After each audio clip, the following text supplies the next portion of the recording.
চেষ্টা করতে করতে করতে করতে আপনি যদি ব্যর্থতার অতল তলে চলে যান নূহ আলাইহিস সালামের মতো, তখন বলতে হবে রব্বি আন্নী মাগলুবুন ফান্তাসির, আল্লাহ আমি পরাজিত, আমাকে সাহায্য করো।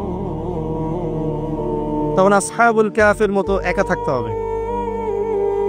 আল্লাহ চেয়েছেন এটা। আল্লাহ চেয়েছেন আমরা এই দুনিয়ার জীবনে হালাল খাই, হারামে না যাই।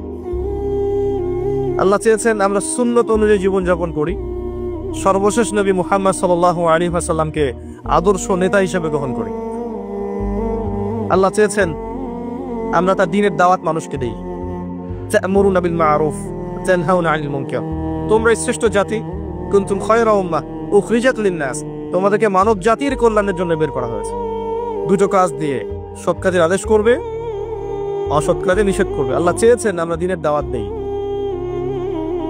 আল্লাহ চেয়েছেন আল্লাহর জমিনে আল্লাহর দ্বীন প্রতিষ্ঠা হোক, এই ফিকির আমরা করি, এই চিন্তা ভাবনা আমরা করি এবং সেই চেষ্টা করি। আল্লাহ চেয়েছেন আমরা ঐক্যবদ্ধ থাকি, বিভক্ত না হই। আল্লাহ চেয়েছেন আমাদের মেয়েরা যেন পর্দা করে, জীবন চলে গেলেও পর্দা না ছাড়ে। 200টা কুকুর শিয়ালের সামনে দাঁড়িয়ে হলেও যেন পর্দা রক্ষার স্লোগান দেয়। আল্লাহ এটা চেয়েছেন। আল্লাহ এগুলো চেয়েছেন। এগুলো কি আল্লাহর অন্যায়? হে আমার প্রিয় মুসলিম ভাইরা, প্রত্যেকটা ঘটনার পিছনে আমাদের জন্য নিদর্শন আছে।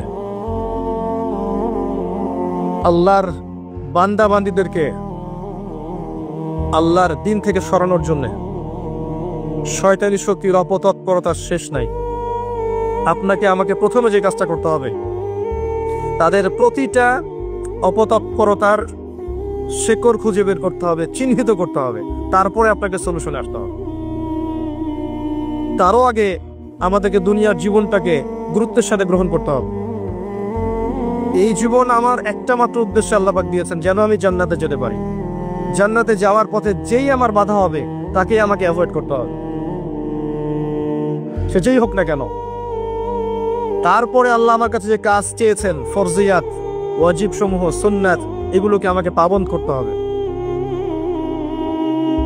আমাকে ইলম অর্জন করতে হবে, আমাকে জানা অনুযায়ী আমল করতে হবে, আমার পরিবারটাকে গঠন করতে হবে নববীর আদর্শে।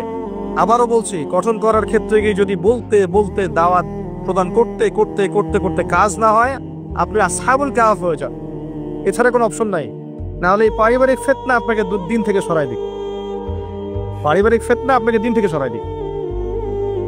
আপনাকে তারপরে হালাল রিজিক সার্চ করতে হবে, নিজের জান মাল সময় শ্রম দিয়ে দিনের ফিকির করতে হবে।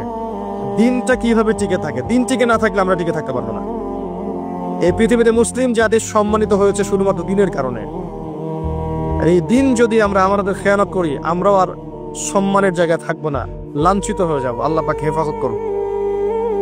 আমাদের মা বোনদের প্রতি খাস নজর রাখতে হবে, তাদের দিকে আমাদের খাস নজর রাখতে হবে, তাদেরকে শিক্ষিত করতে হবে, তাদের নিরাপদ পরিবেশের ব্যবস্থা করতে হবে, তাদের মাঝে দিনের হালাকা বাড়াতে হবে। কোনো অপশক্তি যেন ওদেরকে আল্লাহর পথ থেকে সরিয়ে নিয়ে শয়তানের দাসত্ব করাতে না পারে, খেয়াল রাখতে হবে। তাদের আব্রু যেন রক্ষা করার প্রয়াস তারা পায়, এই সুযোগ আমাদেরকে করে দিতে হবে। আমাদের ছেলে মেয়েরা যারা বড় হচ্ছে, আপনার ছেলে আমার মেয়ে, আমার মেয়ে আপনার ছেলে, এদেরকে এমনভাবে মানুষ করতে হবে যেন আগামী 10-20 বছর পরের যে বিশ্বটা আসবে, ওই বিশ্বটাকে যেন ওরা চ্যালেঞ্জ করতে পারে। গরু ছাগল মানুষ করার কোনো দরকার নাই, গবাদি পশু বড় করার কোনো দরকার নাই। এসব বাচ্চা কাচ্চা থাকাচ্ছে না থাকা ভালো। প্রত্যেকটা ঘরে ঘরে একটা করে ইসমাইল তৈরি করেন, প্রত্যেকটা ঘরে ঘরে একটা করে ইসমাইল তৈরি করেন, একটা করে খালিদ তৈরি করেন, একটা করে ওমর তৈরি করেন। বাচ্চা একটা নেন, একটাকে ওমর বানান, প্রয়োজন একটা নেন, একটাকে ওমর বানান। একটা মেয়ে হলে ওই মেয়েটাকে আপনি খাদিজা বানান রাদিয়াল্লাহু আনহা, মারিয়াম বানান আলাইহিস সালাম, খাওলা বানান, সুমাইয়া বানান, একটা বানান। সুসন্তান একটা যথেষ্ট। 10-12টা গবাদি পশু পোষার পিছনে কোনো লাভ নাই। আপনি ফিউচার প্ল্যান করেন, আগামী 10-20-30 বছর পর কি করতে যাচ্ছেন, এই সময়টুকুতে আপনি কি চাচ্ছেন, আপনার জীবন নিয়ে আপনার পরিকল্পনা কি। স্পেশালি যুব সমাজকে বলবো, যে ইয়াং জেনারেশনকে বলবো, যে আপনাদের তারুণ্যটাকে আল্লাহর পথে কাজে লাগান। আরশের ছায়ায় যদি ছায়া পেতে চান, আপনাকে আপনার যৌবনটাকে আল্লাহর পথে ঢালতেই হবে। এই ঢালার মানে এই নয় যে আপনাকে এখনই একদম রণাঙ্গনে বের হয়ে যেতে হবে, বিষয়টা এমন নয়। বিষয়টা হচ্ছে আপনাকে শুরু থেকে কাজ করতে হবে, পড়াশোনা থেকে শুরু করতে হবে। পড়াশোনা, আমল, আকীদা, মানহাজ শক্ত করা, তারবিয়াত, প্রশিক্ষণ, আপনার কি বলবো, হালাল রিজিক, আবশ্যক পরিবার, জানা অনুযায়ী আমল, দিনের ফিকির করা, দিন নিয়ে কোনো প্রজেক্ট করা, আপনাকে আগাতে হবে দিন নিয়ে। পুরো যৌবনকালটাকে আপনার আল্লাহর পথে দিয়ে দেওয়া।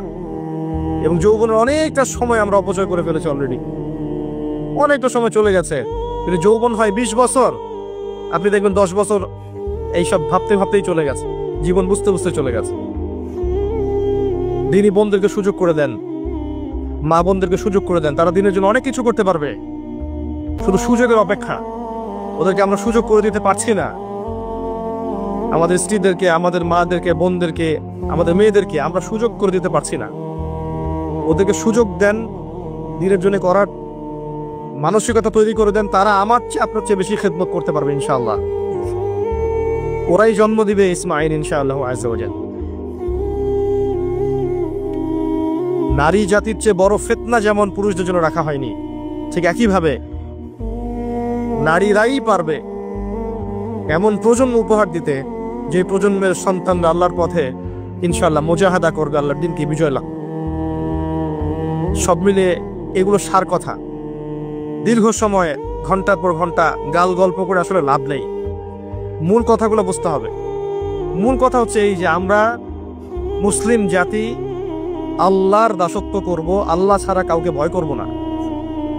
প্রথম কথা, আল্লাহর জমিনে আল্লাহর বিধান চলবে, আল্লাহর দিন চলবে, এবং এই দিনটা আমরা পালন করব, কারো উপরে ফোর্স করব না, জোর করে চাপিয়ে দিব না। কেউ যদি সৌন্দর্য দিকে আসতে চায়, মোস্ট ওয়েলকাম, আলহামদুলিল্লাহ। যদি নাও আসে, আমরা কারো গলায় তরোয়াল চালিয়ে দিনটা চাপিয়ে দিচ্ছি না। এটা আমাদের আদর্শ নয়। লা ইকরাহা ফিদ্দীন, এটা শয়তানের আদর্শ হতে পারে। যে পেটুয়া বাহিনী দিয়ে হিজাব খুলিয়ে ফেলবে, এটা শয়তানের কাজ হতে পারে, আমাদের কাজ এটা নয়। আমরা আল্লাহর বান্দা, আল্লাহ থেকে এসেছি, আল্লাহ ফিরে যাব। আল্লাহ একটা সময় দিয়েছেন দুনিয়ার জীবন, এই জীবনে আল্লাহ পাক যুগে যুগে নবী রাসূল পাঠিয়েছেন। আমরা সর্বশেষ নবীকে পেয়েছি, মুহাম্মদ রাসূলুল্লাহ সাল্লাল্লাহু আলাইহি ওয়াসাল্লাম, এবং কিয়ামত পর্যন্ত তার রেখে যাওয়া কোরআন এবং সুন্নাহর বাইরে কিছু থাকবে না। এর বাইরে হকের কোনো মানদণ্ড নাই। এখন এটাকে আঁকড়ে ধরে আল্লাহর দিনটা নিজে পালন করা, নিজের পরিবারের মধ্যে সাধ্যমতো চেষ্টা করা, প্রতিষ্ঠা করার। যদি না হয়, বারবার বলছে, একা থাকবেন। পরবর্তী প্রজন্মকে মানুষ করা, এগুলোকে আঁকড়ে ধরে একটু হালাল খাওয়া, দুনিয়ার বিষয়গুলোকে কমিয়ে এনে দিনের প্রচার প্রসার প্রতিষ্ঠার দিয়ে আত্মনিয়োগ করা, এবং উম্মার সমস্যাগুলোকে ফাইন্ড আউট করা, সলিউশনের চেষ্টা করা, যার যার জায়গা থেকে চেষ্টা করা। আল্লাহ পাক কোরআনে বলেছেন, ইন তানসুরুল্লাহ ইয়ানসুরকুম, তিনি তখনই তোমাদেরকে সাহায্য করবেন যখন তোমরা আল্লাহর দিনকে সাহায্য করবে। এমনি এমনি সাহায্য আসবে না। ইন্নাল্লাহা লা ইউগাইয়িরু মা বিকওমিন হাত্তা ইউগাইয়িরু মা বিআনফুসিহিম। আল্লাহ পাক কোনো কওমের অবস্থা ততক্ষণ পরিবর্তন করেন না যতক্ষণ না ওই কওম তার অবস্থা পরিবর্তন চেষ্টা করে। আর আমরা মুসলিমরা উগ্র নই, আমরা সন্ত্রাসী নই। আমরা উগ্র নই, আমরা সন্ত্রাসী নই। আমাদের চেয়ে নম্র, ভদ্র, বিনয়ী মানুষ পৃথিবীতে পাওয়া যাবে না। হ্যাঁ, যুগে যুগে যখনই মাজলুম হয়েছে মুসলিমরা, তখন অস্ত্র ধরেছে। আর মাজলুম অবস্থায় অস্ত্র ধরার অধিকার মুসলিমদের ছিল, এটা অন্য বিষয়। কিন্তু মিডিয়ার এই কারসাজির মধ্য দিয়ে এই শয়তানের দোসর যারা আছে, এদের সারা বৈশ্বিক এই প্রোপাগান্ডার কারণে ইসলামকে জঙ্গিবাদের ধর্ম, সন্ত্রাসীদের ধর্ম বলার কোনো কারণ নাই। ইসলাম সাম্য আর মানবতার ধর্ম। এখানে সমস্ত বিষয়ের সমাধান আপনি পাবেন ইনশাআল্লাহ আযজা ওয়া জাল। আল্লাহ থেকে এসেছি, আল্লাহ ফিরে যাব। মাঝখানের সময়টুকুতে আমাদেরকে আল্লাহর দাসত্ব করতে হবে। দাসত্ব করার মানদণ্ড কোরআন এবং সুন্নাহ, এবং রোল মডেল ওই যে মুহাম্মদ সাল্লাল্লাহু আলাইহি ওয়াসাল্লাম। ফলো করেন, নিজে পালন করেন, পরিবার এস্টাবলিশ করার চেষ্টা করেন। আপনি আপনার সাধ্যমতো সমাজে দাওয়াতি কাজ করেন। উগ্র হবেন না এবং শৈথিল্যতাবাদীও হবেন না, দুটোই হওয়া যাবে না। একদম গা ছাড়া দিয়ে শৈথিল্যতাবাদী হয়ে যাবেন এমনটাও হবেন না, উগ্রতাও হবেন, মধ্যমপন্থী থাকেন। দিনের বেসিক বিষয়গুলো পালন করেন, অন্যকে পালন করতে উদ্বুদ্ধ করেন।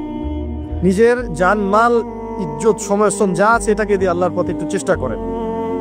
বিশেষ করে আমাদের যুব সমাজ, আমাদের মা বোনরা এবং আমাদের পরবর্তী প্রজন্ম যারা আসছে, এই 3টা জেনারেশনের দিকে বেশি ফোকাস করেন। তাদেরকে আল্লাহর পথে ফিরিয়ে আনার চেষ্টা করেন, সঠিক দিন বোঝানোর চেষ্টা করেন এবং আমাদের ওলামায়ে কেরামের জন্য বেশি বেশি দোয়া করেন। কিন্তু ওলামায়ে কেরামের মধ্যে আল্লাহ পাক পরিপূর্ণ দিনটাকে দান করেন এবং তাদেরকে দীর্ঘ নেক হায়াত দারাজ করেন, বাঁচিয়ে রাখেন, সমাজের খেদমত করার তৌফিক দান করেন। এবং যাবতীয় দৃশ্য অদৃশ্যের বিপদ আপদ থেকে, ফিতনা ফাসাদ থেকে আল্লাহ পাক যেন আমাকে এবং ওলামায়ে কেরাম সবাইকে হেফাজত করেন, যাতে করে তারা দীর্ঘ সময় পর্যন্ত মানুষকে দিনের সঠিক কথাগুলো বলতে পারে। এবং আল্লাহ পাক যেন তাদের মধ্যে ঐক্য আগে দান করেন। যখন তারা ঐক্যবদ্ধ হবে, দেখবেন ইনশাআল্লাহ জনগণ অটোমেটিকলি ঐক্যবদ্ধ হচ্ছে। এবং আগামীর যে সময়গুলো আসছে আরো ফিতনাময়, আরো ফাসাদময়, এগুলোতে আরো চ্যালেঞ্জিং হবে জিনিসগুলো। ঈমান ধরে রাখা, নামাজ পড়া, তাওহীদে থাকা, সুন্নতে থাকা, পর্দা ধরে রাখা আরো বেশি কষ্টকর হবে। একটা এক্সাম্পল দিয়ে শেষ করছে। অবস্থা এমন এবং অবস্থা হতে পারে এমন, আপনাদের সাগরের পাড়ে চোরাবালি আছে, মনে করেন একটা দেহ চোরাবালিতে পড়ে গেছে। এখন প্রথমে তার টাকনু পর্যন্ত ডুবে গেছে। এখন সে নড়াচড়া করছে এখান থেকে বের হওয়ার জন্য। আশপাশে অনেক মানুষ, এই মানুষগুলো বলছে নড়াচড়া করো না, নড়াচড়া করো না, যদি নড়াচড়া করো তাহলে আরো ডুবে যাবে। কথা বুঝতে পারছেন? সে নড়াচড়া করা বন্ধ করে দিল এবং আশপাশের মানুষ তার হাত ধরে তাকে টেনে তুললো না, বরং আশপাশের মানুষ তাকিয়ে তাকিয়ে একটা তামাশা দেখলো এবং তাকে বললো নড়াচড়া করো না। সে নড়াচড়া করলো না। কিছুক্ষণ পরে আস্তে আস্তে আস্তে আস্তে তার হাঁটু পর্যন্ত ডুবে গেল। অটোমেটিকলি নড়াচড়া না করলেও তো ডুবে না, ডুবে গেল হাঁটু পর্যন্ত। এবার সে ছটফট করছে, আরো বেশি বের হতে হবে আমাকে। আশপাশে সব মানুষ বলছে নড়াচড়া করো না, ডোন্ট মুভ, নড়াচড়া করো না, নড়াচড়া করলেই আরো ডুবে যাবে। আশপাশে সব মানুষ তাকে টেনে তোলার চেষ্টা করলো না।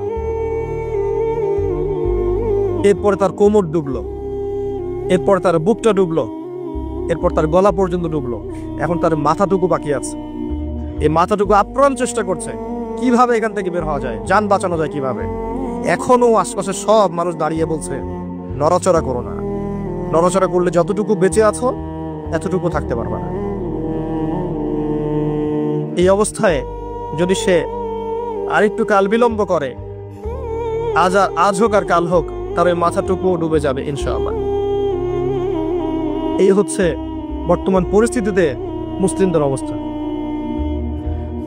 কে ওই দেহটাকে টেনে বের করবে? কাদের এই হিম্মত আছে? কারা সেই মানুষ যারা এই প্রায় ডুবে যাওয়া দেহটাকে টেনে তুলবে এই বিশ্বের মধ্যে? এর চেয়ে ভালো কোনো এক্সাম্পল আমার কাছে জানা নাই। এই যে এক্সাম্পলটা দিয়েছি আমি আপনাদের সাগর পাড়ে গিয়ে শিখেছি। আমার কাছে নিজেকে মনে হচ্ছিল এমন যে আমার অবস্থা হয়তো এমন। একটাই আওয়াজ, নড়াচড়া করো না। নড়াচড়া করলে যতটুকু বাকি আছে এইটুকু ডুবে যাবে। এইটুক আজ না হোক কাল ডুবেই যাবে। যদি শুরু থেকে নড়াচড়া করত এবং শুরু থেকে সবাই যদি তাকে হেল্প করত এবং তাকে টেনে তোলার চেষ্টা করত, আজকে ওই উম্মার অবস্থা এমন হতো না। এই করতে করতে করতে করতে আজকে আমাদের এই অবস্থা হয়েছে। আবার আপনারা ফিকির করেন কিভাবে ওই প্রায় ডুবে যাওয়া শরীরটাকে বের করবেন। আমার কোনো ক্ষমতা নাই। যতটুকু ছোট্ট ভাঙ্গাচোর ইলম কালাম আছে এর মধ্যেও আমি 100% কখনো দিতে পারি না। আমি হয়তো 30% 40% দিতে পারি, বাকি 60-70% দিতে পারি না। আমি এতটুকু শেয়ার করছি, বাকি ফিকির আপনারা করবেন কিভাবে আল্লাহর জমিনে, আল্লাহর দিনের, আল্লাহর এই উম্মাহ মুহাম্মদ সাল্লাল্লাহু আলাইহি ওয়াসাল্লাম উম্মাহকে বাঁচাবেন, তাদের উপকার করবেন, কল্যাণ করবেন। ভবিষ্যতে কি হবে এই উম্মার, কিভাবে হাল ধরবেন, এগুলো আপনারা চিন্তা করতে থাকেন। উম্মার প্রত্যেকটা ব্যক্তির দায়িত্ব আছে এই উম্মাকে বিজয়ী করার জন্য। আর আপনি চিন্তা করেন, আয়নার সামনে দাঁড়ান, আয়নার সামনে দাঁড়াই চিন্তা করেন না যে সারাটা জীবনে 30-32 বছর বয়স হয়ে গেল, 40-50 হয়ে গেল, এই উম্মাহ আপনার কাছ থেকে কি পেয়েছে এখন পর্যন্ত? এই উম্মাহ আপনার কাছে কি পেয়েছে? কয়টা বই পেয়েছে, কয়টা লেকচার পেয়েছে, কয়টা অ্যাসোসিয়েশন পেয়েছে, কয়টা ইকোনমিক প্রজেক্ট পেয়েছে, কয়টা জামা, কয়টা ইমারা, কয়টা দাওয়া, কয়টা মসজিদ, কয়টা মাদ্রাসা, কি পেয়েছে উম্মাহ আপনার কাছে? আমি আপনার কলবে আঘাত করতেই আসছি। আমার কথায় আপনি আঘাত পাবেন আমি জানি। এই আঘাতটা আপনাকে আল্লাহর পথে নিয়ে আসবে ইনশাআল্লাহ। এই আঘাতটা ইনশাআল্লাহ আমাদের এই তরুণ ভাইদেরকে আল্লাহর পথে নিয়ে আসবে ইনশাআল্লাহ। সাহসী মানুষদের মতো বলেন ইনশাআল্লাহ। এই আওয়াজগুলা ইনশাআল্লাহ আমাদেরকে আল্লাহর পথে নিয়ে আসবে ইনশাআল্লাহ।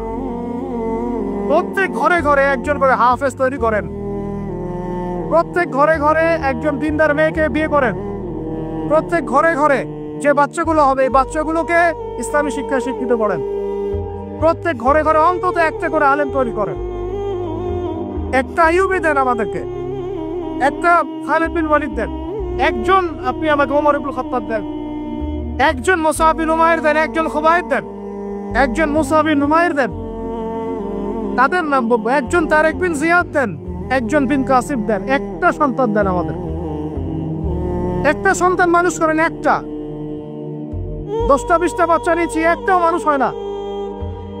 আলেম পরিবারের সন্তান মুদিখানার দোকানে ব্যবসা করে কেন খাবেন আপনি? আপনার এই উম্মতের উপর দায়িত্ব আছে। আমাদের দায়িত্ব খালি মধু বিক্রি করা, দাড়ি টুপি বিক্রি করা, আতর বিক্রি করা? ইসলামের দিকে আসার সাথে সাথেই কেন আপনার এই দিকে চলে যান? উম্মাহকে কে নেতৃত্ব দিবে? আমরা দিব? আমাদের কোনো ক্ষমতা আছে? আমাদের কোনো জ্ঞান আছে? আমাদের কোনো সেই যোগ্যতা আছে? আমাদের দিকে আঙ্গুল তুলতে পারবেন আপনি? কারণ আল্লাহর কসম, আল্লাহর জমিনের সবচেয়ে গুনাহগার বান্দা আমরাই। যদি আমরা সত্যিকারের নেতৃত্ব প্রদান করার যোগ্যতা অর্জন করতে পারতাম, এতদিনে আমাদের হাতে দিন বিজয় হয়ে যেত। নাই সেটা আমার মধ্যে, নাই সেটা হয়তো আমাদের মধ্যে পারছি না আমরা। আপনাকে দায়িত্ব নিতে হবে। একজন ভাই গার্মেন্টস ব্যবসায়ী, তিনি এত বড় একটা আয়োজন করতে পারেন, তার দায়িত্ব পালন করতে পারেন। আপনারও তো অর্থ সম্পদ আছে, একটা ইসলামিক ইউনিভার্সিটি করেন, একটা বড় একটা মার্কাজুল কোরআন, মার্কাজুল ইলম গড়ে তোলেন, উলামায়ে কেরামদের একটা জামাআত গড়ে তোলেন। কিছু পারেন না, অথেন্টিক বইগুলোকে প্রচার করার ব্যবস্থা করেন, কিছু কিছু অথেন্টিক মিডিয়া প্রডিউস করেন। তোমরা জেনারেল লাইনে পড়াশোনা করে কয়জন বিজ্ঞানী হচ্ছ? একটা সফটওয়্যার আবিষ্কার করতে পারছি না আমরা ইসলামিক। হাতে গোনা যায় অ্যাপস, 3-4টা অ্যাপস ইসলামিক। প্রযুক্তি আমাদের নিজস্ব হাতে তৈরি করা না, আমাদের স্বতন্ত্র মিডিয়া নাই। এই মিডিয়াগুলোতে কিছু হয় না, এগুলো বরং কোনো কোনো ক্ষেত্রে ফিতনাও ছড়ায় বেশি। কারণ আমার কথা মন খারাপ করুন না, কারণ আমি চ্যালেঞ্জ করতেছি আপনাদেরকে। আপনি 1000 জনকে বসান যারা দিন নিয়ে কাজ করতে চাচ্ছেন, তাদের 10% কোরআন তেলাওয়াত সহি না। কোরআন তেলাওয়াত সহি না করে আপনাকে এত বড় দায়িত্ব নিতে কে বললো? আপনি তো বুঝবেন না যে কোনটার সাথে কোনটা দিতে হবে, কি বলা দরকার, কি প্রচার করা দরকার, কি করা যাবে না। বাংলাদেশে আলেমে আলেমে দ্বন্দ্ব লাগানোর জন্য অনেক সময় মিডিয়া দায়ী হয়ে গেছে। কেন এরকম সামনে দিতে গেলেন? অমুককে ধুয়ে দিল, তমুক। সে যদি না ধুয়েও দেয় তবু তো আমার মনে হচ্ছে লোকটাকে ভালো মনে করতাম, লোকটাকে আলেম মনে করতাম। এরকম কথা বললো আমার সম্পর্কে, আমার মনের মধ্যে একটা খারাপ ধারণা সৃষ্টি হচ্ছে। কেন আপনি সামনে দিতে গেলেন? ওর যখন চোখে পড়বে সে আবার কাউন্টার দিবে, কারণ আমরা তো মন থেকে পবিত্র না, মনের মধ্যে হিংসা দিয়ে ভর্তি। আমি ঘুরেছি, প্রত্যেক মহলেই ঘুরেছে, আমরা এখন পর্যন্ত নফসের তাজকিয়া অর্জন করতে পারি না। মনে আমাদের যে পরিমাণ হিংসা বিদ্বেষ, এই হিংসা বিদ্বেষ নিয়ে কবরে গেলে আল্লাহ পাকের একটা আযাবও মারিতে পারবে না। আল্লাহ মাফ করুক আমাদেরকে। হিংসা নিয়ে যদি মানুষ পরকালে যায়, নেক আমলগুলা আগুনের মতো খেয়ে ফেলবে। নবী সাল্লাল্লাহু আলাইহি ওয়াসাল্লাম বলেছেন। আমরা এটাকে ফরজ করে নিয়েছি নিজেদের মধ্যে। ভাই, আপনারও তো যোগ্যতা আছে, আপনারও তো কিছু করার আছে। একটা অ্যাপস আবিষ্কার করেন, একটা বই লিখেন, একটা মাদ্রাসা করেন, একটা মসজিদ করেন, একটা ইসলামিক ইউনিভার্সিটি করে তোলেন, স্বতন্ত্র ইসলামিক মিডিয়া করে তোলেন। সবচেয়ে বড় কথা, কাজ যেগুলো হয় সেগুলো বিক্ষিপ্ত হয়ে যায়। এগুলো কোনো একটা সূত্রে গাঁথা না। এখানে একটা মাহফিল, ওখানে একটা, ওখানে একটা, ওখানে একটা, এখানে একটা মাদ্রাসা, ওখানে একটা, ওখানে একটা, এখানে একটা। 4 জন 4 ভাবে চিন্তা করেন, 4 জন 4 ভাবে চলেন। এখানে একটা সংগঠন ইসলামিক, ওখানে একটা, এখানে আর একটা, ওখানে একটা। একটা ওয়ান উম্মাহ জামাআহ নাই বাংলাদেশ। তো আপনারা বলেন না আমাকে, এই উম্মাকে কিভাবে আমরা বিজয় নিয়ে যাব? আমাকে আপনারা বলেন, ছোটখাটো প্রশ্ন করা বাদ দিয়ে আপনারা আমাকে উত্তর দেন, কিভাবে আপনি এই দুনিয়াতে আল্লাহ পাকের দ্বীন ইসলাম কায়েম করবেন? পথ পদ্ধতি কি আপনার কাছে? কি পথ পদ্ধতি, কিভাবে শুরু করবেন? তারপরে কি, তারপর কি, তারপর কি, তারপর কি, গন্তব্য কোথায়?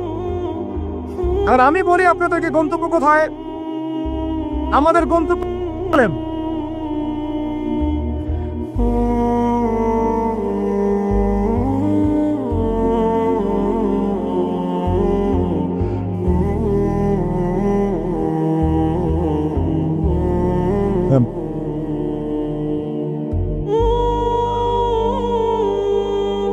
বাস বাস বাস, আল্লাহর কসম, আল্লাহর কসম করে বলতেছে, আল্লাহ রব্বুল আলামিনের কোনো পরোয়া নাই যদি বাংলাদেশে দিন কায়েম না হয়, যদি পাকিস্তানে না হয়, মালয়েশিয়াতে না হয়, এইখানে না হয়, ওইখানে না হয়, আল্লাহর কোনো পরোয়া নেই, কিছু যায় আসে না। কারণ আখিরুজ্জামান স্টাডি করলে আপনি পাবেন যে অবশ্যই অবশ্যই নবী ঈসা ইবনে মারইয়াম এই পৃথিবীতে আবার আসছেন ইনশাআল্লাহ, এবং তিনি আসার আগেই মুসলিমদের মধ্যে একজন ত্রাণকর্তা আসবেন। তার নাম মুহাম্মদ। তার নাম কে? মুহাম্মদ। বাবার নামও আব্দুল্লাহ, মায়ের নামও আমিনা। মিল থাকবে বংশের। উঁচু নাক, চওড়া কপাল, নবী সাল্লাল্লাহু আলাইহি ওয়াসাল্লামের চেহারার সাথে সাদৃশ্য থাকবে। মুসলমানদেরকে নেতৃত্ব দিবেন ইনশাআল্লাহ তাআলা। আমি বলছিলাম আল্লাহ পাকে কোনো পরোয়া নাই, কারণ এই হাদিসগুলো স্টাডি করলে আপনি দেখবেন যে মুসলমানদের হাতে আসতে যাচ্ছে ইনশাআল্লাহ। ওইখানে ঈসা আলাইহিস সালাম 40 বছর ইসলামী খেলাফত কায়েম করবেন ইনশাআল্লাহ। খেলাফত নাই, ইসলামের প্রতিষ্ঠার কথা আপনি ভুলে যান। খেলাফত ছাড়া ইসলামী প্রতিষ্ঠার কথা ভুলে যান। ঈসা আলাইহিস সালাম এসে ইরানের সাথে কোনো সন্ধি করবেন না। ইউনাইটেড নেশনসে গিয়ে বলবেন না যে আমাকে একটা স্বাধীন রাষ্ট্র প্রতিষ্ঠার অনুমোদন দেন, তিনি এই কথা বলবেন না। তিনি বলবেন না যে আমাকে ডলার দেন, আইএমএফ এ গিয়ে বলবেন না আমাকে ঋণ দেন, বরং তিনি এই পুরো বৈশ্বিক কুফরি তাগুতি শক্তির গোড়ায় যে আঘাত করবেন ইনশাআল্লাহ।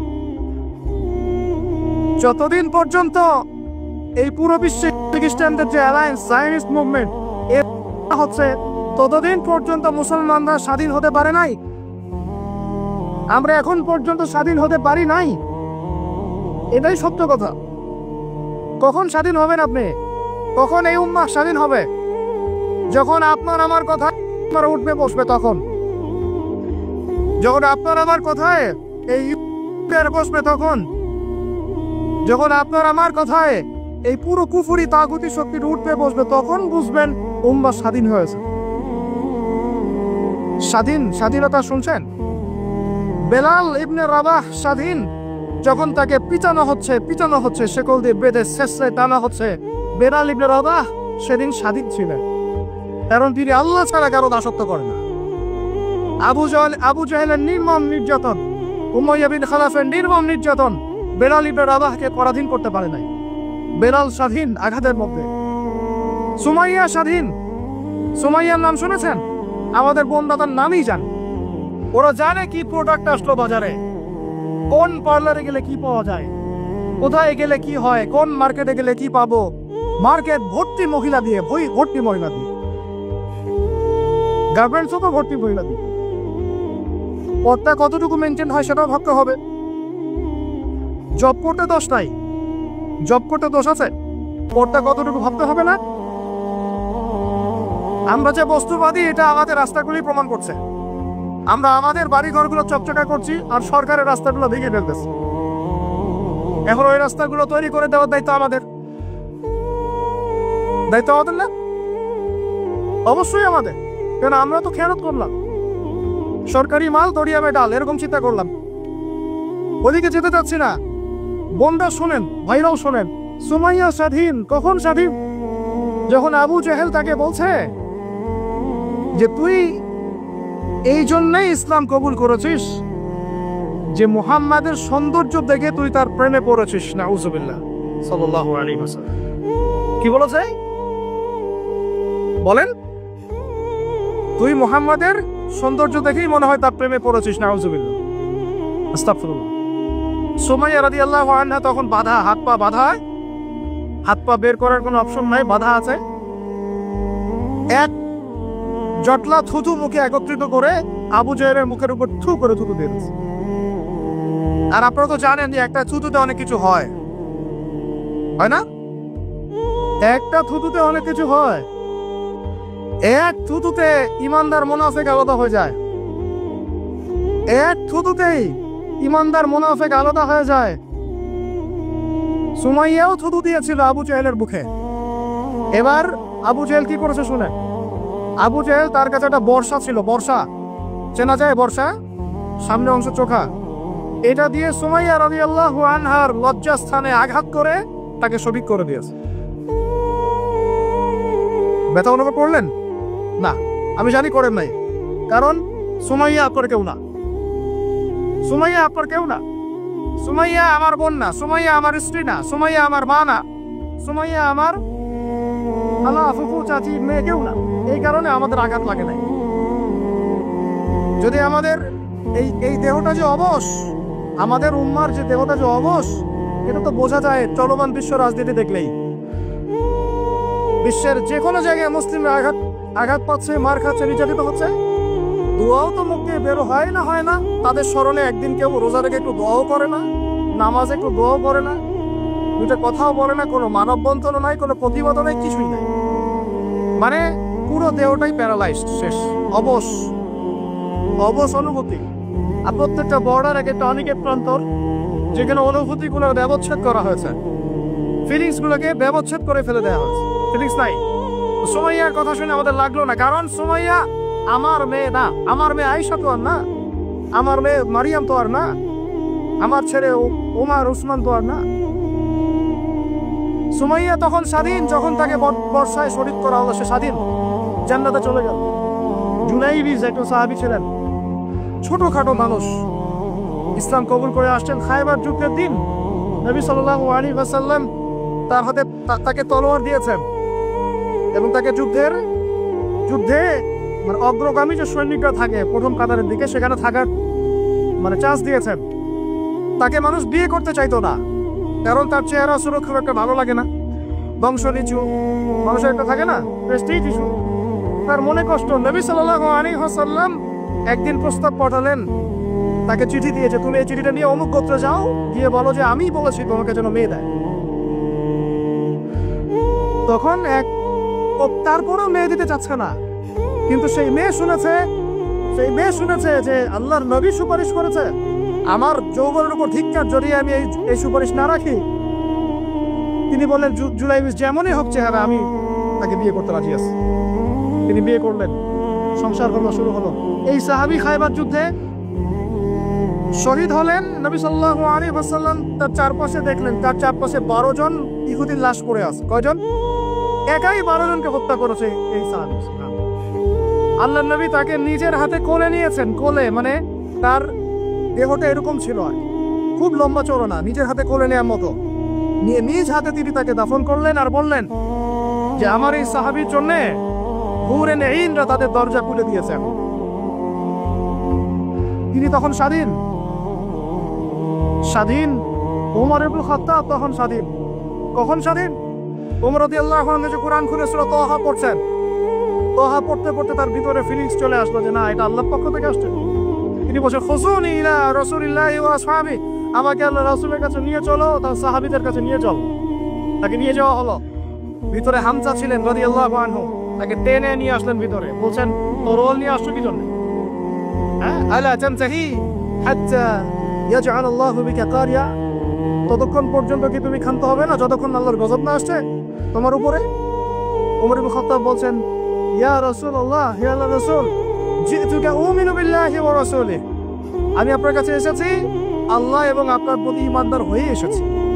ওয়া বিমা জিতা বিহি মিন ইনদিল্লাহ, এবং আপনি আল্লাহর পক্ষ থেকে জানিয়ে এসেছেন এই কোরআনের প্রতি ঈমানদার হয়েই আমি আপনার কাছে এসেছি। আশহাদু আল্লা ইলাহা ইল্লাল্লাহ ওয়া আশহাদু আন্না মুহাম্মাদান আবদুহু ওয়া রাসূলুহু। কালিমা পড়লেন, মুসলিম হলেন, স্বাধীন হলেন। আগে পরাধীন ছিলেন। বুঝতে পারছেন না কথা? এরপরে তিনি সবার দরজায় গিয়ে নক করলেন। আবু জাহেলের বাসায় নক করে বলছেন হাল আলিমতা আন্নী কদ আসলামত, তুমি কি জানলা যে আমি ইসলাম কবুল করেছি? আবু জাহেল, তুমি কি জানলা, শুনলা যে আমি ইসলাম কবুল করেছি? আরেকজনের বাসায় যান, উমাইয়া বিন খালাফ, হাল আলিমতা আন্নী কদ আসলাম, তুমি কি জানলা আমি ইসলাম কবুল করেছি? ওয়াত্তাবাতু মুহাম্মদ সাল্লাল্লাহু আলাইহি ওয়াসাল্লাম, আমি আল্লাহর রাসূলের ইত্তেবা করেছি। এরপর কুরাইশদের এই কাবার সামনে গিয়ে বলছেন, ইয়া মা'শারাল কুরাইশ, হে কুরাইশ তোমরা শুনো, ইয়ালামু আন্নী কদ আসলামত, তোমরা জেনে রাখো যে আমি ইসলাম কবুল করেছি। ওয়া শাহিদতু আল্লা ইলাহা ইল্লাল্লাহ ওয়া আন্না মুহাম্মাদান আবদুহু ওয়া রাসূলুহু। এবার কুরাইশরা গিয়ে তার উপর আক্রমণ শুরু করলো। 40 জন 50 জন গিয়ে তাকে চাপড়ে ধরতেছে, তিনি একাই লড়তেছেন সবার সাথে। একজন এসে পরামর্শ দিচ্ছেন, ওই যে আপনারা যারা হিকমতের দোহাই দিয়ে কাপুরুষতাকে আড়াল করতে চান তারা শুনেন ওয়াজটা ভালো করে। যারা হিকমতের দোহাই পেরে কাপুরুষতাকে আড়াল করতে চান তারা শুনেন। উনি এসে বলেছেন যে আসালা কুনতা কাতাম, তুমি কি ইসলাম কবুলের এই বিষয়টাকে গোপন রাখতে পারতা না? কি দরকার ছিল এভাবে প্রকাশ্যে বলার? কি দরকার ছিল এভাবে কাফেরদের সাথে একটা দ্বন্দ্বে জড়ানোর? শোনেন তারপরে তিনি কি বলছেন। তিনি বলছেন যে ওয়াল্লাহি, আল্লাহর কসম করে বলছি, লাউ ফাররিখান্না বাইনাল হাক্কি ওয়াল বাতিল কামা ফাররাকাল্লাহু বাইনাল লাইলি ওয়ান নাহার, আল্লাহু আকবার। তিনি বলছেন আল্লাহর কসম করে বলছি, আমি রাত এবং দিন আল্লাহ পাক যেভাবে আলাদা করে দেন এইরকম করে আমি সত্য আর মিথ্যা আলাদা করে দেবো ইনশাআল্লাহ। আল্লাহু আকবার। এরপরে তার নাম হয়েছে আল ফারুক। কি নাম হয়েছে? ওমর এখন স্বাধীন। বলেন আমাকে, উম্মাহ স্বাধীন? উম্মাহ স্বাধীন? কিছু করতে গেলেই বলবে স্যাংশন দিয়ে দিব, কিছু বললে বলবে যে একদম টাকার মান কমাই দিব। আরো কিছু যদি বলতে চায় আমাদের প্রশাসন গভর্নমেন্ট, তারা যদি আরো বড় পদক্ষেপ নিতে চায়, প্রশাসন গভর্নমেন্ট যদি বলতে চায়, বলতে পারে বা বলে ওই ইউনাইটেড নেশনসে গিয়ে যে আমরা আমাদের দেশ থেকে আমাদের সেনাবাহিনী পাঠাবো গাজায় গিয়ে আমাদের পক্ষে, আমাদের মুসলিমদের পক্ষে যুদ্ধ করবে, এই কথা যদি বলতে পারে বা বলে, দেখবেন তাদের সমস্ত শক্তি দিয়ে বাংলাদেশকে আক্রমণ করে ফেলছে। আর আপনি আমাকে বলেন আমরা স্বাধীন? উম্মাহ স্বাধীন? ওই তাগুতি শক্তির, বিশ্বকুফরি শক্তির পরাজয় না হওয়া পর্যন্ত মুসলমানরা স্বাধীন না। আর ঈসা ইবনে মারিয়াম এই গাল গল্প করতে আসবেন না, তিনি মানুষকে খালি সুরসুরি মার্কা ওয়াজ করতে আসবেন না, তিনি আসবেন ওই গোড়ায় আঘাত করতে ইনশাআল্লাহ। আর এই মানুষকে সুরসুরি মার্কা ওয়াজ করবেন না, খালি ফজিলত আর ফজিলত, এভাবে নয়। তিনি আসবেন দাওয়াতের মিশন নিয়ে, উম্মাহকে ঐক্যবদ্ধ করবেন, কুফফারদের সাথে মুসলমানদের একদম সশস্ত্র যুদ্ধ হবে, তারপরে এদের একটা একটা করে খুঁজে বের করে মারা হবে ইনশাআল্লাহ। আল্লাহর কসম করে বলতেছি, আমাদের একটা মুসলিম ভাইয়ের রক্ত বৃথা যাবে না, একজন শিশুর রক্ত বৃথা যাবে না ইনশাআল্লাহ। একজন বোনের ইজ্জতের মূল্য ওদেরকে দিতে হবে ইনশাআল্লাহ। এই যে বিগত 1.5 মাসে তোমরা 19,600 জনকে হত্যা করেছো, একটা একটা করে হিসাব আমরা দিব ইনশাআল্লাহ। 1914 সাল থেকে 2023 পর্যন্ত প্রায় 3.5 লক্ষ মানুষকে হত্যা করা হয়েছে, এর হিসেব ওরা দিবেন ইনশাআল্লাহ। এর হিসেব আমরা নিব ইনশাআল্লাহ। আমরা ছাড়বো না ইনশাআল্লাহ, এই ফিতনা আমরা ছাড়বো না, এই জালেমও ছাড়বো না। আর মনে রাখেন, আমাদের এখানে কি হবে তারপরও আল্লাহ পাক করবেন না। আল্লাহ পাক জানেন কোন জায়গা থেকে দিন কায়েম করতে হবে। ঈসা ইবনে মারিয়াম 40 বছর ওই তখ্ত থেকে, ওই সিংহাসন থেকে পুরো বিশ্বটাকে শাসন করবে ইনশাআল্লাহ তাআলা। আপনারা আঞ্চলিক রাজনীতি নিয়ে পড়ে আছেন থাকেন, আমি বিশ্ব রাজনীতি নিয়ে কথা বলছি। আঞ্চলিক পলিটিক্স নিয়ে আমার কোনো আগ্রহ নাই, কারণ আমি জানি এই পুরো সাবকন্টিনেন্ট শাসন করবে ঈসা আলাইহিস সালাম। যদি আমরা তার পক্ষের লোক হয়ে যাই তাহলে আমরা ইজ্জত সম্মান পাবো ইনশাআল্লাহ। আর যদি আমরা তার বিপক্ষে চলে যাই, দেখবেন জিল্লতি আর জিল্লতি নেমে আসবে। আল্লাহ মাফ করুন। এখন শুনেন, ইবনুল খাত্তাব স্বাধীন এখানে, হামজা রাদিয়াল্লাহু আনহু স্বীকার করে আসছেন। যুব ভাই আপনি শুনেন, এই যে ওমরের কথা বললাম, এরকম একটা ছেলে আমাকে দিতে পারবেন ঘর থেকে, প্রত্যেকটা ঘর থেকে পারবেন? সাহস আছে খালি বলবে যে আমি রাত দিন যেমন আল্লাহ আলাদা করে দেন, আমি সত্য মিথ্যা আলাদা করে দেবো ইনশাআল্লাহ। পারবে? তোমরা টিকটক চালাচ্ছ, তোমরা টিকটক চালাচ্ছ, পাবজি খেলতেছো, ফ্রি ফায়ার খেলতেছো, মেয়ে নিয়ে পড়ে আছো, তোমরা কিভাবে উম্মাহকে নেতৃত্ব দিবা? নামাজ পড়তেছো না, সাপ্তাহিক সম তো রাখো না, মনে হয় আল্লাহ ভালো জানেন। দান সদকা কতটুকু করো আল্লাহ ভালো জানেন। কোরআন তেলাওয়াত করতে শিখতেছো না, কোনো আলেমের সহবতে যাও না। ইউটিউব, অনলাইন, ফেসবুক, ব্যাস that's all. YouTube, online, Facebook হচ্ছে একটা ফিতনার জগৎ। আপনি বলতে পারেন যে আমার লেকচারও তো যায়, অনেক বড় বড় আলেমদের লেকচারও যায়, সব মেনে নিয়েই বলছি এটা ফিতনার জন্য। সব মেনে নিলাম, আপনার কথা মেনে নিয়েই বলতেছি ফিতনার জন্য। কারণ এর কন্ট্রোলও কুফর শক্তির হাতে, এর কন্ট্রোলও তাগুতি শক্তির হাতে। আপনি এটা নিয়ন্ত্রণ করেন না, এই প্রযুক্তি আপনি তৈরি করেন নাই। আমরা আলাদা করে কোনো মুসলিম কমিউনিটি সোসাইটিও বিল্ড আপ করতে পারিনি অনলাইনে, বুঝেছি? আমাদের কোনো স্বতন্ত্র সামাজিক যোগাযোগ মাধ্যম আছে বলেন? ওমর ইবনে খাত্তাবের মতো একজন স্বাধীন মানুষ দেন। হামজা রাদিয়াল্লাহু আনহু স্বাধীন কখন? আবু জাহেল আল্লাহর নবীকে একটা আঘাত করেছে, বলেন নাউজুবিল্লাহ সাল্লাল্লাহু আলাইহি ওয়াসাল্লাম। আপনারা তো জানেন তার পিঠের মধ্যে উঠে নাড়ি ভেড়ে দেওয়া হয়েছে, চাপানো হয়েছে। তো এই দৃশ্য একজন দাসী দেখেছে, হামজা রাদিয়াল্লাহু আনহু স্বীকার করে আসছেন, তাকে বলছে তোমার ভাতিজাকে এরকম আঘাত করেছে আবু জাহেল। আবু জাহেলের নাম কিন্তু আবু জাহেল না, আবু জাহেলের নাম আবুল হাকাম। সেও কিন্তু আল্লাহকে বিশ্বাস করত। আপনারা মনে করবেন না যে সে একদম ইহুদি ছিল বা খ্রিস্টান ছিল, এমন না। সে আল্লাহকে বিশ্বাস করত, কিন্তু আল্লাহ পাকের বিধান মানত না। এখন হামজা রাদিয়াল্লাহু আনহু বলছেন আওয়া ফাআলা যালিক, সে কি সত্যিই কাজ করেছে? হ্যাঁ, সত্যিই কাজ করেছে। আচ্ছা চলো দেখাও আবু জাহেল কোথায় আছে। তিনি ঘোড়া ছুটায় গেলেন কাবা ঘরের সামনে, গিয়ে বললেন যে তুমি আমার ভাতিজাকে গালি দিয়েছো, তুমি আমার ভাতিজাকে আঘাত করেছো, জেনে রাখো আমি আজকে থেকে আমার ভাতিজার দিনের উপর আছি। এই কথা বলার সাথে সাথে তার উপর আক্রমণের চেষ্টা করা হচ্ছিল। তিনি নিজে একটা ঘুষি দিয়ে আবু জাহেলের একটা দাঁত ফেলে দিলেন। আর দাঁত যে পড়ে গেছে কিনা সিরাতের কিতাবে এত স্পষ্ট নাই, কিন্তু আঘাত একটা ঘুষি দিয়েছেন এটা স্পষ্ট। ঘুষি দিয়ে বলছেন রুদ্দাহা ইনিস্তাতা, রুদ্দাহা ইনিস্তাতা, যদি সাধ্য থাকে এই ঘুষিটা আমাকে ফেরত দিয়ে দেখাও, সাধ্য থাকলে আমাকে আরেকটা আঘাত করে দেখা। আকুলু মা ইয়াকুল, আমি তাই বলি যা আমার ভাতিজা বলে। শাহিদতু আল্লা ইলাহা ইল্লাল্লাহ ওয়া আন্না মুহাম্মাদান আবদুহু ওয়া রাসূলুহু, আমি সাক্ষ্য দিচ্ছি বা দিলাম আল্লাহ ছাড়া কোনো ইলাহ নাই, মুহাম্মদ আমার ভাতিজা আল্লাহর রাসূল। ওর সাধ্য থাকলে আমাকে ঠেকা। এরকম জেনারেশন দিতে পারবেন? আপনার ছেলেটা কি এরকম? আপনার ভাইরা কি এরকম? এই আমাদের মায়েরা তাদের সন্তান কি এরকম? যে মেয়েদেরকে ঘরে নিয়ে আসছেন এই মেয়েগুলোও কি সুমাইয়ার মতো? উম্মে আমারা একজন নারী সাহাবী, উম্মে আমারা উহুদের যুদ্ধে চতুর্দিক থেকে আল্লাহ নবীকে আক্রমণ করা হচ্ছে, তিনি একাই তীর ছুটছেন, তীর ছুটছেন, তীর ছুটছেন। মহিলা সাহাবী, নারী সাহাবী, আমাদের নারী মেহেদি দেয় বসে বসে, তাও বয়ফ্রেন্ডের জন্য। আমাদের নারীরা ঘরে বসে বসে মেহেদি দেয়, পার্লারে যায় বয়ফ্রেন্ডের জন্য। আর উম্মে আমারা রাদিয়াল্লাহু আনহা তাদের মতো সাহাবীরা জীবন দেন রাসূলের জন্য। স্বাধীনতা এই যে তারা স্বাধীন, আল্লাহর দাসত্বের অধীনে তারা কাউকে পরোয়া করতেন না। তখন উম্মাহ ছিল স্বাধীন। আর কি, আর কার কয়জনের কথা বলবো আপনাদেরকে? মুসাব বিন উমাইর, বিখ্যাত সাহাবী, তরুণ সাহাবী, দায়ী মানুষ, এত দামি পারফিউম ইউজ করতেন, এতে এখনকার লাখ টাকা কোটি টাকার দাম হবে।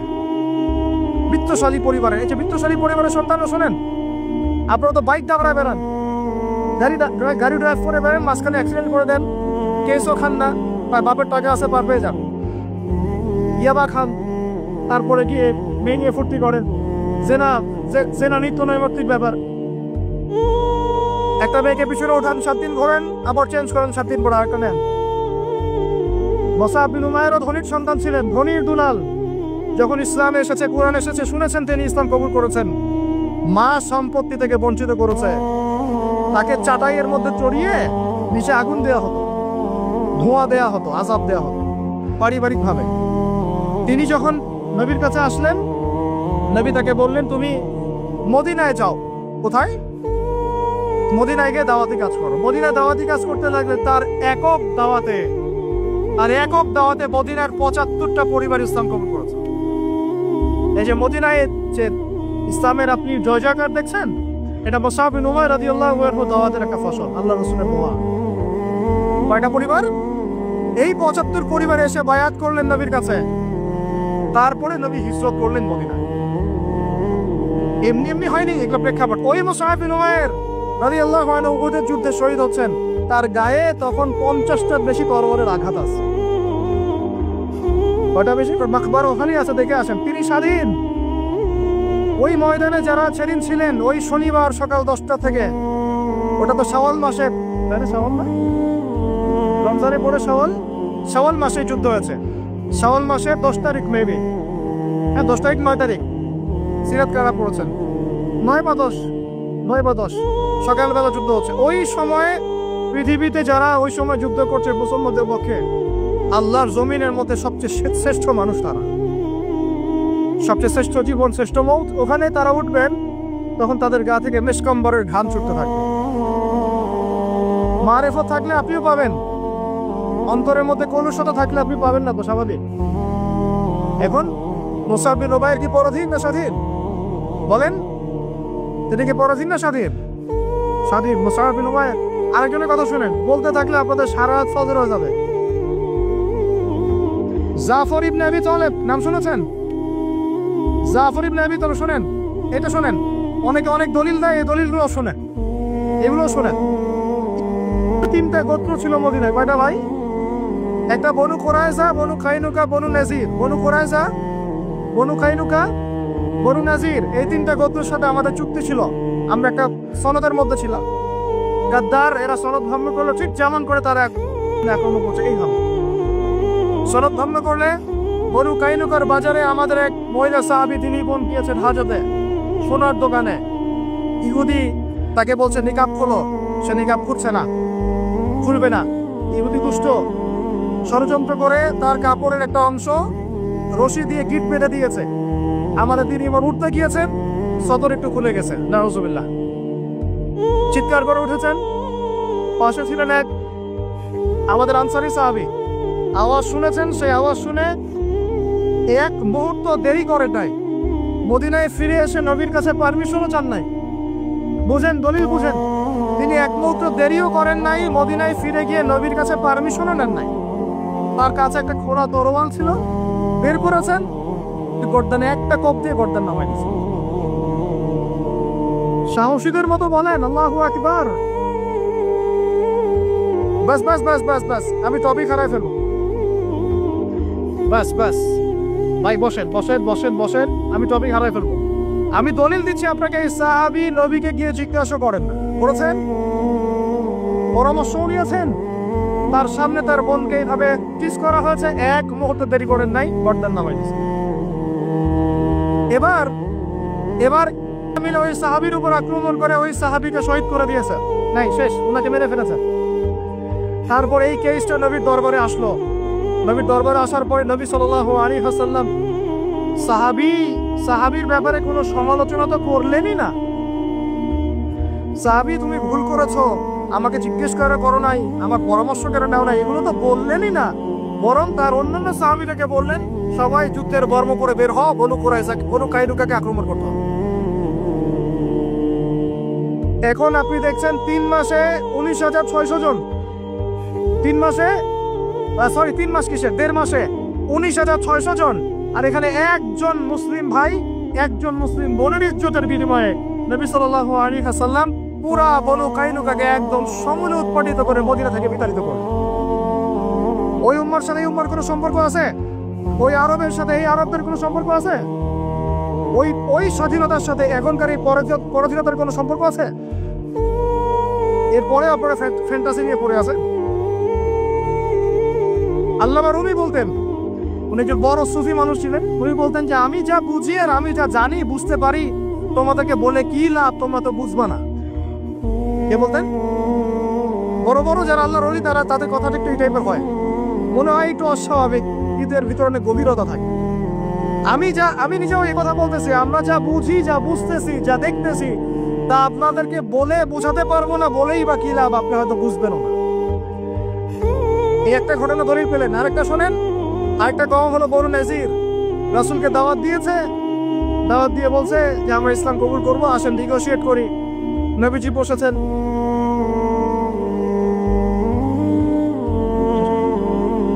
আমি গুটিয়ে নিচ্ছি, এই 2-3টা কথা বলে গুটিয়ে নিচ্ছি, শোনেন। নবী সাল্লাল্লাহু আলাইহি ওয়াসাল্লাম গিয়েছেন দাওয়াত দিতে বনু নাজিরের সিঁড়ির মধ্যে, এটাকে বলে দেয়াল, দেয়ালে হেলান দিয়ে আছেন। উপর থেকে এরা চাকি আছে না, চাকি, আমরা ধান ভাঙে আগেকার মাহারা বোনেরা, বড় বড় যে লোহার আর পাথরের, এইগুলো উপর থেকে ফেলে তাকে হত্যা করার চেষ্টা করেছিল বনু নাজির। কোন গোত্র? বনু নাজির। আল্লাহ নবী জিবরাইল আলাইহিস সালামের মাধ্যমে জানতে পারলেন, সেখান থেকে উঠলেন, উঠে বললেন যে ঠিক আছে, বনু নাজিরকে আমরা অবরোধ করব। 2 মাস অবরোধ করে রাখা হলো, সূরা হাসরে পড়ে দেখেন। এরপরে এরা নিজেদের ঘরবাড়িগুলো কাঁধে করে নিয়ে মদিনা থেকে বিতাড়িত হলো। বনু নাজির দলিল নাম্বার 2। 3 বনু কুরাইজা, বাকি আছে শুধু একটা, এখন বনু কুরাইজা। বনু কুরাইজাকে বলা হয়েছে আমাদের সাথে থাকবে, অন্যদের সাথে যাইতে পারবো না। Okay fine. খন্দকের যুদ্ধে 10,000 সেনাবাহিনী নিয়ে আবু সুফিয়ান আক্রমণ করেছে মদিনা, অবরোধ করে রেখেছে। এই সুযোগে বনু কুরাইজা কুরাইশদের সাথে মিলে আমাদের সাথে গাদ্দারি করবে। আল্লাহ নবী যুদ্ধ শেষ করে বনু কুরাইজায় গিয়ে না গিয়ে কেউ আসরে নামাজ পড়বে না, ওদের সাথে গিয়ে মীমাংসা করতে হবে। তারপরে ওখানে গিয়ে ওদেরকে অবরোধ করা হলো। সাদ বিন মুআজ রাদিয়াল্লাহু আনহু হাতে এই বনু কুরাইজার একজন বালেক যারা ছিল এদের সবার গর্দান নামানো হয়েছে। এটা বনু কুরাইজা, বনু কাইনুকা, বনু নাজির, 3টা বড় বড় গোত্রের সাথে আমাদের যুদ্ধ হয়েছে নবী জীবিত থাকাকালীন। কি কি শুনিয়ে দেখেছেন। আর এখন আপনি দেখছেন বিগত 100 বছর, 1914 থেকে 2023 পর্যন্ত মার তারা দিতেই আছে, মুসলমান খাইতেই আছে। 4বার বড় বড় যুদ্ধ হয়েছে। যুদ্ধ এই 4টাতে মুসলমানদের মোটামুটি পরাজয়। এখন মোটামুটি 78 থেকে 80% জায়গা ওদের। এখন কি নতুন করে এই জিহাদটা ওখানে ফরজ হয়েছে না আগে থেকে ছিল? ওদেরকে বের করে দেওয়ার পর, 3টা গোত্রকে বের করে দেওয়ার পর খায়বারে তারা কিছু বাকি ছিল। আলী রাদিয়াল্লাহু আনহু হাতে পতাকা দিয়ে বললেন খায়বারে যাও, আক্রমণ করো, এই নাইম দুর্গ তুমি জয় করবে ইনশাআল্লাহ। খায়বারের মারহাব ছিল একজন বীর, একাই 10 জনের সাথে লড়তে পারে। আলী ইবনে আবি তালেবের তরোয়ারের আঘাতে ওর মাথার উপর থেকে তরোয়াল গিয়ে এইভাবে বসে গেছে মাটিতে, মানে দেহটা এইভাবে দ্বিখণ্ডিত হয়ে গেছে। ওদেরকে তারপরে বের করে দেওয়া হয়েছে। তারপর নবী সাল্লাল্লাহু আলাইহি ওয়াসাল্লাম বলেছেন তার ইন্তেকালের কয়েকদিন আগে, যে আমার ইন্তেকালের পর তোমরা বাকি যে অবশিষ্ট যারা আছে এদের সবাইকে জাজিরাতুল আরব থেকে বের করে দিবে। কে বলেছেন এটা বলেন? এখন তারপর ওমর রাদিয়াল্লাহু আনহু ওটা জয় করেন, আমাদের আন্ডারে থাকে। 1099 সালে ক্রুসেডাররা গিয়ে ওটা আবার দখল করে। তার মোটামুটি ভাবে 80 থেকে 90 বছরের মধ্যেই 1176 নাকি 87, 1176 দিকে আইয়ুবী রাহিমাহুল্লাহ গিয়ে সেটা আবার জয় করেন। তারপরে আবার ওখানে লড়াই হয়েছে। তারপরে আবার গিয়ে আপনার মামলুকদের ভূমিকা আছে, জেঙ্গিদের ভূমিকা আছে, তুর্কিদের ভূমিকা আছে, ওসমানীয়রা আবার দখল করেছে। এই সিলসিলা চলতে চলতে 1914 সালে গিয়ে তারা এই ব্রিটেনের সহযোগিতায় এই জায়গাটা দখল করেছে। কত সালে? এই তো 1914 সালে। আর দখল করার পর থেকে এখন এই বিগত 100 বছরে ওখান থেকে তারা বিশ্বের সব নিয়ন্ত্রণ করা শুরু করেছে। জায়গা দখল থেকে শুরু করে মুসলিম ভাইদেরকে দমন, আমাদের বোনদেরকে ধর্ষণ, শিশুদেরকে হত্যা, জমি উপরে ফেলা, কি না করেছে। এখন তারা ওখানে শাসন প্রতিষ্ঠা করতে চাচ্ছে। এরাই তারা যারা বিশ্বকে শাসন করবে। শেষ জামানার কনসেপ্ট না জানলে আল্লাহর কসম আপনি ওয়ার্ল্ড অ্যাফেয়ার্স বুঝতে পারবেন না। এখন শেষ করে দেয় এই কথা থেকে, দেখুন তারা বিগত 100 বছরে ওখানে যা যা করেছে বা করে যাচ্ছে, এরপরেও যদি আমাদের টনক না নড়ে, আমরা যদি মনে করি যে আমরা তো খুব ভালো আছি, তাহলে আল্লাহর কসম আমরা এখন উম্মাও বুঝি নাই, স্বাধীনতাও বুঝি নাই। আমাদের সবাইকে বুঝতে হবে পুরো মুসলিম উম্মা একটা দেহ। আমরা নিজেদের বেসিক ঠিক করব, অর্থনীতি ঠিক করব, আমাদের পরিবার ঠিক করব, আমাদের দাওয়াতের মোটিভটা ঠিক করব। এই ইস্যু পাগল জাতি হব না, মূল জায়গায় থাকার চেষ্টা করবো ইনশাআল্লাহ। আস্তে আস্তে সেই প্রজন্ম আসবে ইনশাআল্লাহ। আমি না পড়ি, আপনি না পড়েন, আমাদের পরের জেনারেশন পারবে ইনশাআল্লাহ। বা তারপর একদিন না একদিন বাইতুল মুকাদ্দাসে আমরা নামাজ পড়বো ইনশাআল্লাহ। বাইতুল মুকাদ্দাসে সালাত আদায় না করা পর্যন্ত আমাদের শান্তি নাই। বাইতুল মুকাদ্দাস বিজয় না হওয়া পর্যন্ত এই মুসলিম উম্মার ঘুম নাই। কারণ তারা মুসলিমদেরকে ঘুমাতে দিবে না। তারা মুসলিমদেরকে ভাগ করে ফেলবে, বিভিন্ন মতবাদে ভাগ করে ফেলবে। তারা মুসলিমদেরকে স্যাংশন দিবে, অর্থনৈতিকভাবে পঙ্গু করে ফেলবে, মিডিয়া নিয়ন্ত্রণ করে ফেলবে, ওরা টেকনোলজি নিয়ন্ত্রণ করবে। মুসলিমদেরকে তারা দাঁড়াতে দিবে না যতক্ষণ পর্যন্ত বাইতুল মুকাদ্দাস পাচ্ছেন। আর এখন এই ইস্যুগুলো নিয়ে কথা বললে মুসলমানদের মধ্যে এক শ্রেণীর মুনাফিক তারা আমাদের বিপক্ষে কথা বলা শুরু করে। এই জাতির এখন চিনতে আশা করি বাকি নাই যে মুসলিমদের মধ্যে কত মুনাফিক ঢুকে গেছে। কোন দলের সাথে আমাদের কোনো দ্বন্দ্ব নাই, আমাদের দ্বন্দ্ব হচ্ছে কথিত মুনাফিকদের সাথে, যারা এই চলমান সংকটের মধ্যেও মুসলমানদের পক্ষে না গিয়ে জালেমের পক্ষ নিচ্ছে। এই চলমান সংকটের মধ্যেও মাজলুমদের পক্ষ না নিয়ে যারা জালেমের পক্ষ নিচ্ছে, এদের সাথে আমার কোনো সম্পর্ক নাই, আপনাদেরও সম্পর্ক থাকার কথা না, এই উম্মারও সম্পর্ক না। আল্লাহর কসম, ইনশাআল্লাহ আমাদের সন্তানদের হাতে বাইতুল মুকাদ্দাস বিজয় হবে ইনশাআল্লাহ। এখন আপনি আমি সেই দায়িত্ব পালন করবো কিনা সেটা আমাদের বিষয়, আমাদের কর্তব্য কি সেটা আমাদের বুঝতে হবে। এইসব ফ্যান্টাসি বন্ধ করেন, এইসব উপরি স্লোগান বন্ধ করেন, এবং আই ওয়াজ শোডাউন সব বন্ধ করেন। সবাই 5 ওয়াক্ত নামাজি হয়ে যায়, আল্লাহ তৌফিক দান করেন। সবাই মিলে তাহাজ্জুদ গুজার হয়ে যায়, আল্লাহ তৌফিক দান করেন। আল্লাহ পাক সবাইকে হালাল খাওয়ার তৌফিক দেন। সবাই অর্থনীতি ঠিক করে ফেলাই, সবাই দাওয়াতের মেহনতে লেগে পড়ি। আল্লাহ যাকে যা দিয়েছেন তাই দিয়ে দিনের খেদমত করেন। এক ভাইকে আল্লাহ পাক টাকা দিয়েছেন, টাকা দিয়ে করেন। জমি দিয়েছেন, জমি দিয়ে করেন। জ্ঞান দিয়েছেন, জ্ঞান দিয়ে করেন। আপনাকে আল্লাহ পাক মসজিদ মাদ্রাসা দিয়েছেন, তাই দিয়ে করেন। যৌবন দিয়েছেন, যৌবন দিয়ে করেন। লিখতে পারেন লিখেন, বলতে পারেন বলেন, চিন্তা করতে পারেন করেন। যা আপনাকে আল্লাহ দিয়েছেন তাই দিয়ে দিনের খেদমত করেন। আল্লাহ পাক আপনাদের সবাইকে তৌফিক দান করেন, আমিন। আর শেষ কথা হচ্ছে এই যে উম্মার কথা আমরা বললাম, আমরা এখনো পুরোপুরি ভাবে কুফফারদের নিয়ন্ত্রণ থেকে এখনো বের হতে পারি নাই। যদি বের হতে চাই, আল্লাহ পাক আমাদেরকে অবশ্যই রাস্তা দেখাবেন ইনশাআল্লাহ। যদি আমাদের নিয়ত ঠিক থাকে, ইখলাস ঠিক থাকে, প্রচেষ্টা ঠিক থাকে, এবং আমাদের মানহাজ কর্মপদ্ধতি ঠিক থাকে, আল্লাহ রাব্বুল আলামিন আমাদের সমস্ত তরুণ ভাইদেরকে কবুল করেন, আমিন। আর এই সবগুলো কথা আপনি বুঝবেন জুমার দিন সূরা কাহফ তেলাওয়াত করলে ইনশাআল্লাহ। আগে এই জুমায় যে আমলগুলো কথা বলেছি এর সাথে সূরা কাহফ অ্যাড করে নেবেন। সূরা কাহফ না পড়ে জুমার দিন কেউ শেষ করবেন না। আল্লাহ রাব্বুল আলামিন আমাদের সবাইকে এই উম্মাহকে পরিপূর্ণরূপে স্বাধীন করার তৌফিক দান করেন।